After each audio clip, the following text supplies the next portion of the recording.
let's get started. We'll have two talks before the lunch break.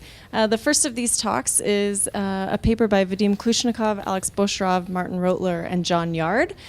Jon is here to give the talk today, and it's on a framework for approximating single qubit unitaries. So Jon, take it away. Thank you, Krista. So these are my collaborators. So I'll be presenting essentially two papers that we wrote in the last year. Both of these I wrote with Vadym Kliuchnikov, and the second paper here was with Martin Roetteler and Bocharov. We're all at Clark. And so in trying to build a quantum computer, as we've all been hearing about all sorts of gates this week that we can perform fault tolerantly, given that we either have some sort of a physical system that has a physical error that's less than some threshold, so at least in principle, we can kind of bootstrap this into like essentially no error for a gate like a T gate. We've heard a lot about Clifford+T this week. And other sorts of gates that we might expect to be able to do exactly once we can build a quantum computer might be some gates that we can get by braiding something like Fibonacci anyons, for example. So this would be kind of a single qubit gate that we could do by braiding, swapping two anyons that live inside of some, or I should say that this is a gate that we can enact on the global Hilbert space of three anyons that you get by braiding, say, the first two. Okay, so there's many different ways that we can make gates. And so in some sense, the subject of this talk is, well, what do I do with all these gates that we can possibly make? So we have, sort of the Pauli group here. You can enlarge it a bit more and get the Clifford group, which is finite, so it's not universal, so not so useful for doing arbitrary quantum computing or computations. So if we add in a T gate, we get something that's useful. And furthermore, we have other sorts of protocols that could produce other types of gates, like a square root of T or fourth roots and so on. Where here, this zeta n throughout my talk will be an nth root of unity. And there's other classes of gates, so we'll come back to these later. This is known as the V basis in quantum computing. And braiding of Fibonacci anyons, and it's even possible using braiding supplemented with some sort of measurement to get universal computation out of SU2 level 4 Chern-Simons theory, as was recently shown by some people up at Station Q. So what do we do with these gates? Well, we compile them. Okay, so in this talk, I'll present a polynomial time algorithm that can find an epsilon approximation of any given unitary in SU2 using just an order log 1 over epsilon length circuit, so not polylog. Okay, and we can do this over a very general class of gate sets. Specifically, these gate sets are derived from maximal orders in totally definite quaternion algebras over number fields. So I'll try to get across what this means by the end of the talk. So essentially, this is the subject of this first paper that I mentioned earlier, and this here is the subject of the second paper.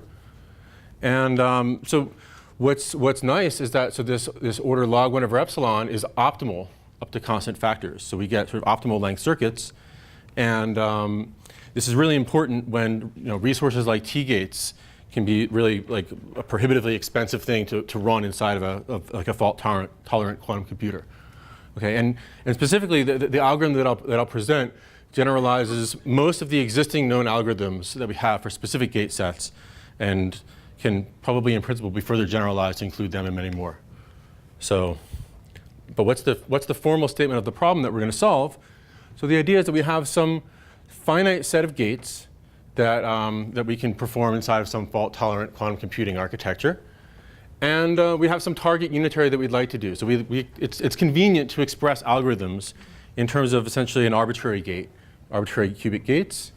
And we would like to, given such a gate that we'd like to do, a target unitary, compile down some sequence of unitaries that gets within epsilon of this target unitary. And given this epsilon, we want to minimize the length of the circuit, or otherwise the cost if we chart something different. Like for instance, if this was Clifford+T, maybe Cliffords are free and T's cost something. Okay, so we want to minimize this cost. And so a basic question we can ask is, well, when does this problem even have a solution? And so the answer is that we have to generate a dense subgroup. So I'll just say throughout this talk, by generate I mean we include the inverses as well in this gate set. So we don't have to worry about somehow producing inverses by using these as a monoid, as we heard earlier this week. So we need to have a dense subgroup. And so the first thing you might try to do is just do brute force search and just keep some big library of all the gates you'd want to do. But the problem is that this is prohibitively expensive because the resources scale like 1/epsilon, not 1/log epsilon. So it's going to require essentially exponential memory. So we've all heard about the Solovay-Kitaev theorem, and it essentially comes to the rescue here. So we get polylog 1/epsilon scaling, and we can compute it in polylog 1/epsilon time. So this is all well and good. However, when you actually crunch the numbers for what it takes to do something realistic, you get very depressing gate counts. So for instance, just to compute circuits that get within, say, 10 to the minus 16 accuracy, you get gate counts just for a single qubit unitary that you might need upwards of 150 or 15,000 T gates just for one. Okay, and when you consider how you often need to use like magic state factors or something to do with T-gate, this is really, it kind of makes you almost want to give up on making a quantum computer because it makes it sound like an unreasonable task. So on the other hand, there's a volume argument that tells us that there's an order log 1/epsilon lower bound on the length of a circuit that you need to get an epsilon approximation. So can we achieve this? Can we shave off these log factors? And so a lot of recent work in the last essentially 2 years or so has found that for certain gate sets with nice number-theoretic properties, the answer is yes.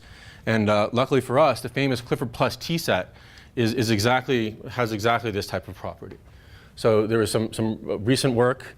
I should say that kind of the first algorithm that did this was by Kliuchnikov, Maslov, and Mosca, and this used some extra ancilla to do the compilation. And Peter Selinger, very shortly thereafter, showed how to remove the ancilla. And then there was even a further refinement by Ross Selinger, who was able to get essentially the optimal gate, the absolute shortest circuit, assuming that you have an oracle for factoring numbers, or if you had a quantum computer already, let's say.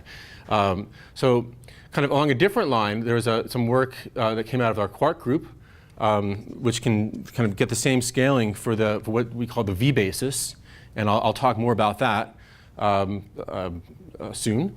And it's also possible to do this for Fibonacci anyons. So other work that came out of our group here was able to compile, find optimal compilation for encoded qubits in the space of, say, 3 or 4 Fibonacci anyons. But what's really nice is that we really get a dramatic improvement now. So if you want to get a threshold of epsilon, or if you want to approximate within, say, 10 to the minus 16, that now you wind up requiring only like 150 instead of 15,000. So we have like a 100-fold or even a 300-fold increase with further tricks, like using some sort of probabilistic circuits with fallback, and you can get it even down as low as 50. Okay, so this is really nice, but Clifford+T is sort of not. And these are sort of not the only gate sets that we would want to compile for. So we can ask, well, is there some sort of common generalization? And there is. And in order to express it, we need to. It turns out that it's very convenient and possibly necessary to use quaternions, and more generally quaternion algebras over number fields. So just to refresh you, so what is a quaternion? So these were discovered by William Hamilton in the 1800s, and he was trying to understand essentially he wanted to multiply triples of numbers, and it wasn't working. And one day while he was walking across this bridge with his wife, he had this insight that he should actually not be using triples but quadruples. So in this famous equation that he chiseled onto this bridge, that they actually left a plaque in its honor. I don't think he had the time to write all this that night. But so what's nice about quaternions is that you have sort of this sequence of homomorphisms. If you go from the non-zero quaternion, so this little times here means the unit group of a ring. So this is a ring, so I can take any 2 quaternions and multiply them, and I get another quaternion. I can add 2, and I get another quaternion. So this is basically all the non-zero quaternions. It's an example of a division algebra. Every non-zero element has an inverse. So if I take a non-zero quaternion, I can renormalize it and get an element of SU2 by just this procedure right here. And with this, renormalization uses something called the norm, the quaternion norm. And in this setting, it's just the length of the quaternion as a vector in R4. Okay? And so when I renormalize in such a way where x, y, and z are the Pauli matrices, I get an element of SU2. And it's also possible, and I should say one of the popular uses of quaternions in topology, at least, is that it lets you kind of explicitly construct this covering map from SU2 to SO3. And it just looks like this. So what it does is, so a given quaternion Q acts on a so-called pure quaternion. This is where there's no kind of constant term like this. It's a very simple formula. Okay, so just as a motivation for what's to follow, and really kind of our jumping off point, I guess, is a quaternionic description of what's called the V basis. And this works as follows. So the idea is that we take a subset of the quaternions. It's actually a subring of integral quaternions, where now we kind of just take integer combinations of 1, I, j, and k. So we have some kind of integral sublattice of R4, if you like. And if you now take this ring and you take its unit group, you now get the quaternion group, which is essentially the Pauli group up to phases for our purposes. And if we now take this submonoid of quaternions, whose norm is some power of 5, and then we act on it with this unitary map, or this unitary renormalizing map, we get the group generated by, well, let's say 6, these guys and their inverses, this Vx, Vy, and Vz, which are described right here, or which are listed right here. And so we call this the V basis in quantum computing. And as rotations of the sphere, these are rotations by arc cosine minus 3/5 about the x, y, and z axes. So that's why we have 6. So you can go one way or the other around each axis. And what's nice about this set of quaternions, so essentially this guy here is generated by a set of 6 quaternions and this unit group. And these 6 quaternions are basically the 6 ones, or not basically, they're precisely the 6 ones that have norm equal to 5. So it's 1 plus 2i, 1 plus 2j, and 1 plus 2k. And what's nice about having this complete set is that given an arbitrary quaternion in here, I can very easily solve the compilation problem by just trial division. So what you do is you just, you start with some quaternion, maybe up here, and then you just try dividing. So this I would have drawn a 6 valent tree, but it would take too much space. So the idea is that there's only one of these 6 that's going to move you down in the tree. Then as you do that, you reduce the complexity each time, and you just sort of read off the decomposition into this V basis. And what's also nice about this quaternionic framework is that you get an exact way of computing precisely how many unitaries it takes to get to here, because it's just the norm. So you just compute this norm, and you know exactly what the circuit complexity is for this unitary. Okay? So it was an outstanding question to sort of generalize this to more interesting or useful gate sets, and specifically to the Clifford+T. So we kind of have to use something more sophisticated than ordinary quaternions. We now have to use quaternions over a number field. So a number field is essentially it's what you get if you take an algebraic number, so that is a 0 of some polynomial, and you add to it, and you take all polynomials over the rationals with that. So if I take the rationals to join the square root of 2, I now have this kind of generalization of a ring of integers inside of it called, it's an example of something called a maximal order. And it looks like this. And without getting into too many details, I'll just say that the unit group, this is precisely the qubit Clifford group right here. And here's our T gate right there. And so again, we have 6 of these guys, kind of up to units of this ring of integers of the number field. Because now there's sort of infinitely many choices, but these are just scalar factors. Okay, but what's important here is that the norm of this guy, it generates a principal ideal inside this ring of integers, and the power of that principal ideal generated by an arbitrary guy in sort of this Clifford+T group here tells you exactly the T count. Okay, so as you see, we have this kind of nice sequence of maps here. And I'll say that in the earlier work by Kliuchnikov, Maslov, and Mosca, they proved that Clifford+T can be characterized in this sort of a form. So up to phases, they're just unitaries over this finite ring. So this is sort of math notation. What this means is it's polynomials in these guys with coefficients from the integers. Okay? So it's just all integer combinations of polynomials in these. And I'll mention that so number theorists were apparently very impressed by this fact. So Peter Sarnak called this a miracle, that Clifford+T is something called an arithmetic group. And arithmetic groups are essentially groups that look like this. They're matrix groups where you put in integers or somehow generalizations of integers coming from number fields like this. Okay. So back to the question of approximations. So when do they exist at all? When do we have an optimal approximation? So if you have a gate set, you can compute something called its Hecke operator. And what this is it's an averaging operator that acts on functions on the unitaries. And if this operator is gapped, then it turns out that there exist optimal approximations. And in computing this gap, what you can do is you can use the fact that this Hecke operator will always kind of commute with this decomposition into spins, or spherical harmonics, if you will. If you'd like to work for, instead of half integral spins, you can just work with functions on the sphere. And so when you're gapped, you have this exponential growth property. And this was observed quite a while ago by Harrow, Recht, and Chang, that this V basis set, which actually came from mathematical work by Lubatsky, Phillips, and Sarnak, that was used to give explicit expander graphs that were Ramanujan expanders, which are optimal for actually the same reasons, but sort of in a different world, so to speak. But more generally, it was shown by Bourgain and Gambord that any gate set with algebraic entries has this gap property.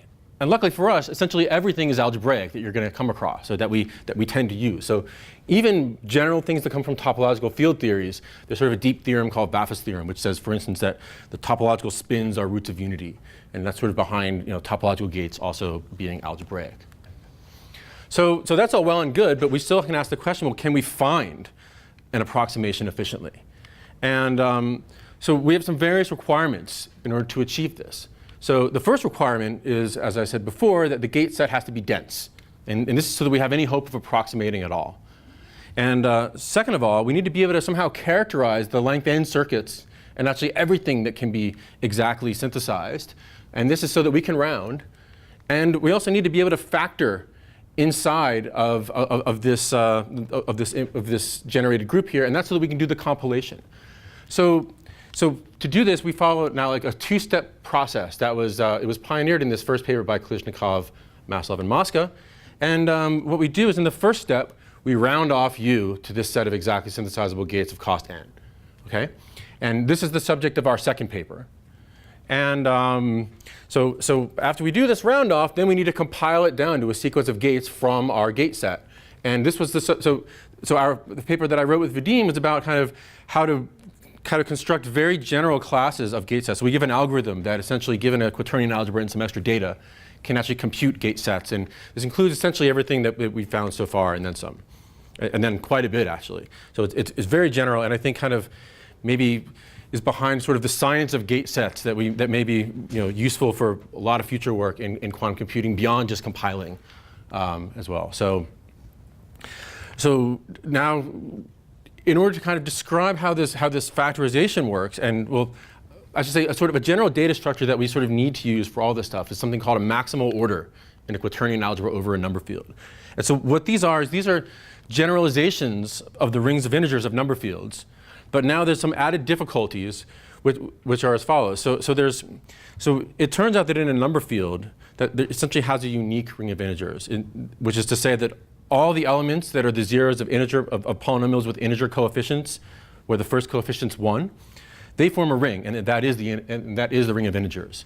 But if you ask the same thing for one of these non-commutative algebras, like a quaternion algebra over a number field, then or even just the Hamilton quaternions as well, that you find that the set of all integral elements is not even a ring, and it's not even additively closed. So an order is just a ring of integral elements. And so quaternion algebras have very non-unique rings of integers. But this non-commutativity, though, is actually what helps us. So it's as we know in quantum, when something's hard, because of non-commutativity, maybe we can take advantage of it instead. And that's kind of what we do in this case. So our application for these maximal orders in quaternion algebras, of which the Clifford+T order that I showed you before is an example, is it's a machine for producing something called S-arithmetic groups, okay, which I'll denote like this. So we have some maximal order, and we have S, which is some set of prime ideals of the ring of integers of the base field, okay? And so we define M sub S to be the submonoid of elements in this maximal order whose norm generates an ideal that factors into prime ideals that come only from this set S. Okay, so for example, for this V basis, the set S would just be the ideal generated by 5. And so when we factor a principal ideal, it just winds up being generated by some power of 5. Okay? And so for Clifford+T, our set S is now the prime ideal generated by the square root of 2. Okay? So there's various deep theorems in arithmetic geometry that tell us that such groups are finitely generated and finitely presented.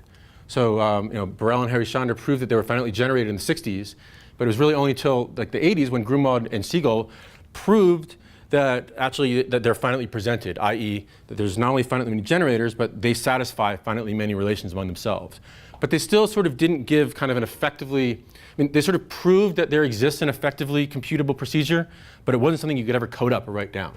So what we gave in our first paper is the first explicit effective method for computing a complete set of generators when this set S is of size greater than 1, or greater than or equal to 1, and when the algebra satisfies this technical condition, which is to say that it has at most one split real prime, so it said. And so how does the factorization work? So now instead of, so we still kind of associate quaternions with each node, but what we do is we fix a maximal order that defines our group.